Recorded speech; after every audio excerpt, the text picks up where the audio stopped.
Hello friends, welcome in my channel SPT 999। This is Vikas और इस lecture में आज हम लोग स्टार्ट करने जा रहे हैं जीएसटी का कोर्स। और ये जीएसटी का कोर्स हम लोग टैली प्राइम के सॉफ्टवेयर में सीखेंगे। टैली प्राइम आपको शायद पता हो, टैली का लेटेस्ट वर्जन है टैली प्राइम।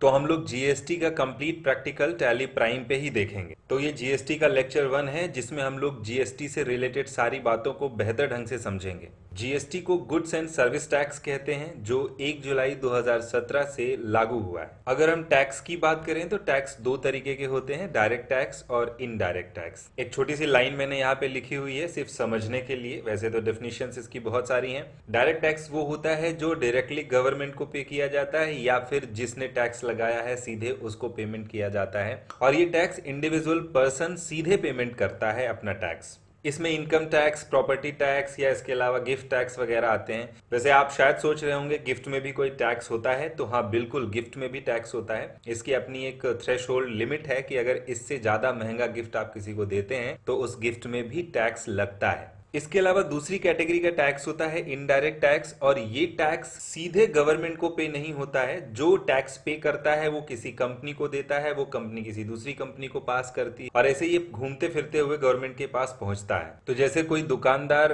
कस्टमर को कोई सामान बेचता है तो वो टैक्स कस्टमर देता है दुकानदार को, दुकानदार उस टैक्स को रिसीव करता है और उस कंपनी को पे करता है जिससे उसने माल खरीदा था। इस तरह से वो टैक्स गवर्नमेंट तक पहुंचता है, तो इसलिए इसको इनडायरेक्ट टैक्स बोलते हैं। इसमें एक्साइज ड्यूटी, वैट, सीएसटी और एडी करके बहुत सारे टैक्सेस आते हैं। सबसे ज्यादा टैक्सेस इनडायरेक्ट टैक्सेस ही हैं। तो अगर हम जीएसटी की बात करें तो जीएसटी भी एक इनडायरेक्ट टैक्स है, और जीएसटी को 3 कैटेगरी में डिफाइन किया जाता है, सीजीएसटी, एसजीएसटी और IGS. CGST central goods and service tax है जो इंट्रा स्टेट सप्लाईज में कलेक्ट किया जाता है। इंट्रा स्टेट का मतलब होता है जब खरीदने और बेचने वाली दोनों कंपनियां सेम स्टेट की हों तो उसे हम इंट्रा स्टेट ट्रांजैक्शन कहते हैं। और ये टैक्स कलेक्ट करके सेंट्रल गवर्नमेंट के पास जाता है, और इसके बाद एसजीएसटी जो है ये भी इंट्रा स्टेट में ही लगता है और ये स्टेट गवर्नमेंट के पास जाता है। और अगर आप इंटर स्टेट ट्रांजैक्शन करते हैं, यानी एक स्टेट से दूसरे स्टेट में, खरीदने वाली कंपनी किसी और स्टेट की और बेचने वाली किसी और स्टेट की, तो यहाँ पे आईजीएसटी लगता है। और ये शेयर स्टेट और सेंट्रल दोनों गवर्नमेंट को हाफ हाफ पे होता है। तो ये सीजीएसटी, एसजीएसटी दोनों एक साथ लगते हैं जब भी इंटर स्टेट ट्रांजैक्शन होता है, और आईजीएसटी अकेले लगता है जब इंटर स्टेट ट्रांजैक्शन होता है। ये सिर्फ नाम का डिफरेंस है, वैसे सारे जीएसटी ही हैं। सीजीएसटी एसजीएसटी में डिफाइन कर दिया जाता है ताकि पता चले कि हाँ इसके 2 हिस्से होते हैं। अभी हम लोग आगे समझेंगे कि कोई टैक्स लगता है, जैसे 18% टैक्स किसी में लग रहा है तो 9% सीजीएसटी बनेगा, 9% एसजीएसटी बनेगा अगर वो इंट्रा स्टेट, और अगर वो इंटर स्टेट है तो वो 18% पूरा का पूरा आईजीएसटी के रूप में लग जाता है। तो जीएसटी की खास बात ये है कि पहले बहुत सारे टैक्सेस लगते थे, अलग अलग जगह पे अलग अलग तरह के टैक्सेस हमें देने होते थे, और वो सारे टैक्सेस की जगह पे ही जीएसटी को लागू किया गया है। तो आप यहाँ पे देखेंगे तो कई सारे टैक्सेस ऐसे हैं जिनकी जगह पे सीजीएसटी है, और ये बहुत सारे टैक्सेस जिनकी जगह पे एसजीएसटी है, और ये आईजीएसटी है जो इंटर स्टेट ट्रांजेक्शन्स में लगता था। तो यहाँ पे कुछ टैक्सेस के नाम दिए हुए हैं, इसके अलावा और भी बहुत सारे इनडायरेक्ट टैक्सेस होते हैं। इन सभी टैक्सेस की जगह पे ही जीएसटी आया हुआ है। अभी देखते हैं इंट्रा स्टेट और इंटर स्टेट क्या होता है। यहाँ पे देखिए कि लोकेशन ऑफ सप्लायर, यानी जो बेच रहा है उसका लोकेशन, और जहाँ पे सप्लाई हो रही है यानी जो खरीद रहा है उसका लोकेशन। मान लीजिए दोनों का लोकेशन यूपी है, यानी दोनों एक ही जगह पे हैं। तो यहाँ पे देखते हैं कि अगर सेम लोकेशन पे है तो आपका ट्रांजेक्शन इंट्रा स्टेट कहलाता है, और यहाँ पे टैक्स सीजीएसटी और एसजीएसटी के नाम से लगाया जाता है। यानी अगर टैक्स टोटल 18% है तो वो 9 करके 2 हिस्सों में बटेगा, अगर वो 12% लग रहा है तो 6% के 2 हिस्से बनेंगे। ऐसे ही अगर लोकेशन ऑफ सप्लायर और जहाँ पे सप्लाई की जा रही है वो दोनों ही सेम स्टेट का है, लेकिन ऐसा है कोई यूनियन टेरिटरी है, तो स्टेट तो सेम है लेकिन कोई यूनियन टेरिटरी है, तो देखिए यहाँ पे जो एसजीएसटी है लगेगा ये भी इंट्रा स्टेट का ही, लेकिन एसजीएसटी की जगह पे यूटीजीएसटी लगेगा। और देखिए कंफ्यूज होने की जरूरत नहीं है, यहाँ पे सिर्फ नाम बदल रहे हैं, परसेंटेज टैक्स वही लगने वाला है। यानी कि अगर 18% टैक्स लग रहा है तो 9% सीजीएसटी बनेगा और 9% यूटीजीएसटी बनेगा। बस नाम चेंज हुआ है, एसजीएसटी की जगह पे यूटीजीएसटी, और ये तब होता है जब स्टेट सेम हो और वो कोई यूनियन टेरिटरी स्टेट हो। अब आगे चलते हैं और यहाँ पे देखते हैं कि अगर लोकेशन ऑफ सप्लायर और प्लेस ऑफ सप्लाई यानी बेचने वाला और खरीदने वाला दोनों अलग अलग स्टेट के हैं, तो टैक्स चार्ज कैसे होंगे, ये इंटर स्टेट ट्रांजेक्शन कहलाएगा, यानी अलग अलग स्टेट का है।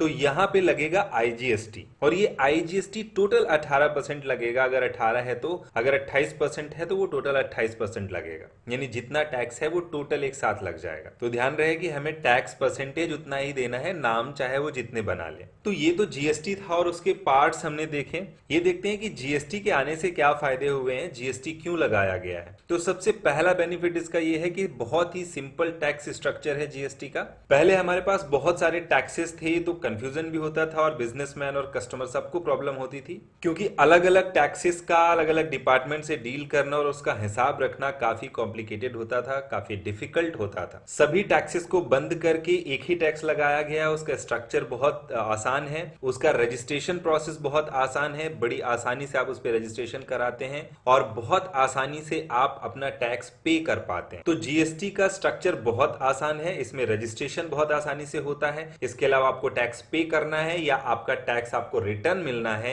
ये सारी चीजें बहुत आसान तरीके से होती हैं। इसके अलावा अगर आप बात करें, टेक्नोलॉजी ड्रिवन सिस्टम है इसका, यानी हमारे पास एक सॉफ्टवेयर है जिसमें हम रिकॉर्डिंग करते हैं और गवर्नमेंट की तरफ से प्रोवाइडेड एक पोर्टल है, एक वेबसाइट है जीएसटीएन के नाम से, वहां पे जाके हम अपनी सेल डिटेल और परचेज डिटेल चढ़ाते हैं, हमें वहां पे पता चल जाता है कि हमें कितना टैक्स पे करना है या फिर हमें कितना टैक्स मिलना है, और जो भी वहां पे होना है हम एक सिंगल क्लिक से ही अपना पेमेंट कर लेते हैं या फिर हमारा जो भी टैक्स बन रहा है वो हमें वापस मिल जाता है। यानी ओवरऑल जो सिस्टम है, टैक्स का स्ट्रक्चर है, वो पूरा का पूरा टेक्नोलॉजी ड्रिवन है, सिस्टम पे डिपेंडेंट है, नेटवर्क से कनेक्टेड है, तो आपको कहीं जाने की जरूरत नहीं, आप खुद से अपना टैक्स पेमेंट कर सकते हैं ऑनलाइन, और वो भी बहुत आसान तरीके से। इसको वन टैक्स वन नेशन का स्लोगन दिया गया है, क्योंकि टैक्स स्ट्रक्चर सेम है सभी जगह पे। जो टैक्स किसी प्रोडक्ट पे यहाँ लग रहा है वो अदर स्टेट में भी लग रहा है, तो इसका ये बेनिफिट भी मिलता है कि किसी प्रोडक्ट की कॉस्ट अगर इस स्टेट में कुछ है तो वही कॉस्ट दूसरे स्टेट में भी होगी। और यही जीएसटी का एक जो लक्ष्य था वो यही था, सभी स्टेट में टैक्स का स्ट्रक्चर सेम हो, तो प्रोडक्ट्स की जो कॉस्ट है और प्रोडक्ट का जो प्राइस है वो भी सेम रहे। जबकि पहले ऐसा नहीं होता था, अलग अलग स्टेट में टैक्स के अलग अलग स्ट्रक्चर्स थे, तो बिजनेसमैन को और कस्टमर्स को सभी को बहुत सारी प्रॉब्लम होती थी। इसके अलावा टेक्नोलॉजी ड्रिवन सिस्टम में ये भी है कि जब प्रोडक्ट कंपनी से निकलता है या प्रोड्यूस किया जाता है, वहां से लेकर के जब तक कस्टमर तक नहीं पहुंचता तब तक उस प्रोडक्ट की प्रॉपर ट्रैकिंग होती है कि किसने किसको बेचा और किसने किससे खरीदा। गवर्नमेंट को पता होता है, रिकॉर्डेड होता है कि कौन सा प्रोडक्ट कहां से निकला है और इस समय कहां पर है। इस वजह से यहाँ पे ट्रैकिंग प्रोसेस है, तो स्टॉक को लेकर के किसी भी तरह के फ्रॉड्स नहीं हो पाते हैं, या होते भी हैं तो बहुत कम हो पाते हैं।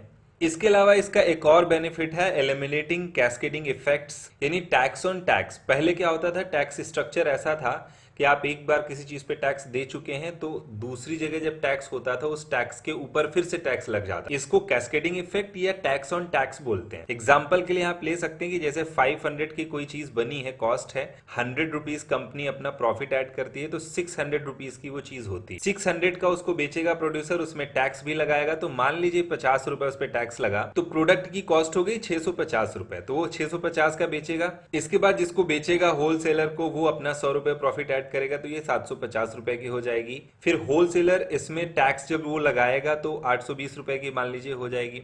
अब अगर आप 750 में टैक्स लगाते हैं तो इसमें पिछले का 50 रुपीज भी ऐड है, और ये 50 रुपीज टैक्स ही था, यानी टैक्स अमाउंट जो ऑलरेडी है उस पर फिर से टैक्स लग रहा है, जबकि इस 50 रुपीज में टैक्स नहीं लगना चाहिए। टैक्स सिर्फ 700 रुपीज में लगना चाहिए, क्योंकि 50 रुपीज तो ऑलरेडी टैक्स अमाउंट है जो यहां से निकला था। लेकिन पिछले टैक्स में क्या हुआ करता था कि जो टैक्स आपने दे दिया है उस पर फिर से टैक्स लगता है, तो इसी को बोलते हैं कैस्केडिंग इफेक्ट, यानी टैक्स ऑन टैक्स। हालांकि ये बहुत छोटा अमाउंट है, लेकिन बड़े अमाउंट में ये टैक्स अमाउंट और ज्यादा बड़ा हो जाता, तो इसका पूरा बर्डन जो है वो कस्टमर के ऊपर आता था। तो जीएसटी में ये सिस्टम भी खत्म किया गया है, जो टैक्स लग रहा है वो दोबारा आपको उस टैक्स के ऊपर टैक्स नहीं देना है। तो आइए चलते हैं जीएसटी के टैक्स रेट्स पे। यहाँ पे नील रेटेड दिया हुआ है। टैक्स रेट में नील रेटेड का मतलब होता है ऐसे कुछ प्रोडक्ट्स हैं जिन पे कोई टैक्स नहीं लगता है, उनको नील रेटेड कहते हैं। और जीरो रेटेड भी है। जीरो रेटेड और नील रेटेड दोनों में अंतर है, ये दोनों एक ही नहीं है। नील रेटेड का मतलब है कोई चीज जीएसटी के अंदर में ही नहीं आता है तो उस पर कभी टैक्स लगेगा ही नहीं।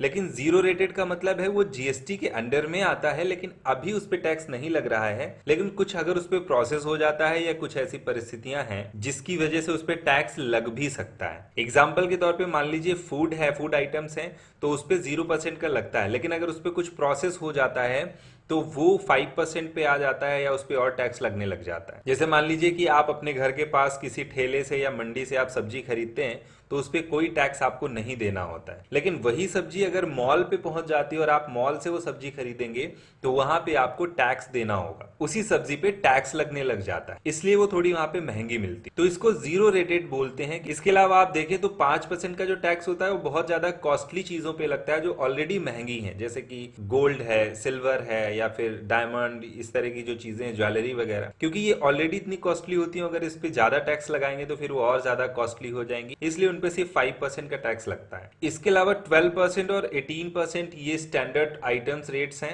ये ऑलमोस्ट जो आयरन या स्टील की बने हुए प्रोडक्ट्स हैं उन पे लगता है। ज्यादातर चीजें मेडिसिन वगैरह हैं, एग्रीकल्चर के सामान हैं, उन पे लगता है। और बहुत से प्रोडक्ट्स ऐसे हैं जिनका टैक्स ये बदलता रहता है, कभी वो 18 पे आ जाते हैं रेट के हिसाब से, कभी वो 12 पे आ जाते हैं। और जो बहुत ज्यादा लग्जरियस चीजें हैं या फिर ऐसी हैं जो डिमेरिट चीजें हैं जैसे कि वाइन वगैरह है या बियर वगैरह आती है फॉरेन से, तो इन सब चीजों में 28% का टैक्स लगता है, जैसे लग्जरी कार्स वगैरह हैं। इसके अलावा एक एडिशनल सेस भी होता है जो गवर्नमेंट एजुकेशन सेक्टर में खर्च करती है। प्राइमरी में बच्चों को किताबें प्रोवाइड करती है, एजुकेशन या फिर स्कॉलरशिप वगैरह प्रोवाइड करती है, तो उन सब के लिए भी वो 15% का टैक्स लगाती है बिजनेसेस में और उनसे ये कलेक्ट करती है एडिशनल सेस के नाम से या एजुकेशन सेस के नाम से, और वो एजुकेशन सेक्टर में खर्च करती है। सो फ्रेंड्स, यहाँ पे हम लोगों ने जीएसटी का एक इंट्रोडक्शन लिया हुआ है डिटेल में।